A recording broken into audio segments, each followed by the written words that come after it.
Achievements of these ancient people have had an important impact on modern society. Let us now turn to part one of the Clegg series, Egypt during the Golden Age.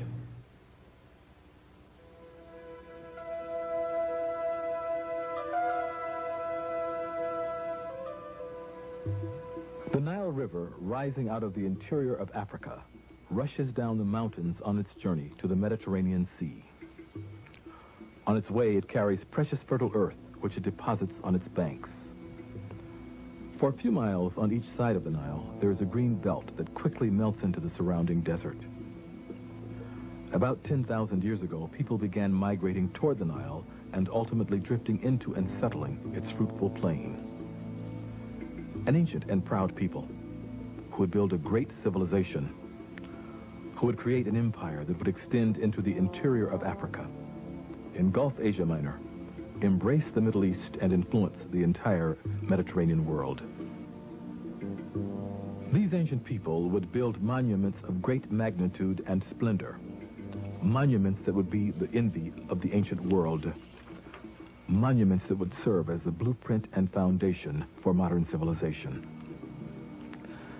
They also invented law and mathematics, science, writing, music, and agriculture. Who were these people? Where did they come from? Strong evidence indicates that they came from the south, from a country through which the Nile flows, from the land of Nubia, or what we call the northern Sudan in Africa.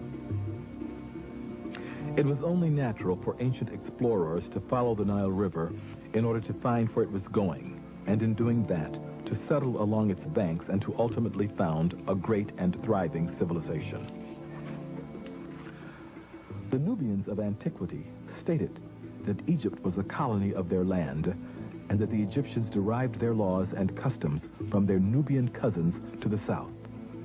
A number of scholars hold this opinion today. The pharaonic civilization that later came to characterize ancient Egypt had already existed in what we call Nubia for at least 300 years before the first dynasty. Now, as far as I'm concerned, Egypt and Nubia were part of the same cultural complex. There was no essential cultural, linguistic, ethnic, or racial difference between them.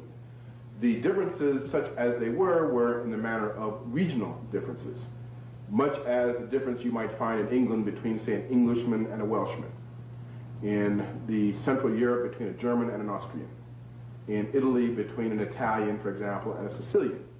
So even though these are regional variations, if you will, they still belong to the same general civilization complex. So did Egypt and Nubia, and the Egyptians themselves said so. They themselves knew that their civilization derived from the southern part of their, south of their borders, and they knew that it derived from what we call Nubia, or Ethiopia. So civilization itself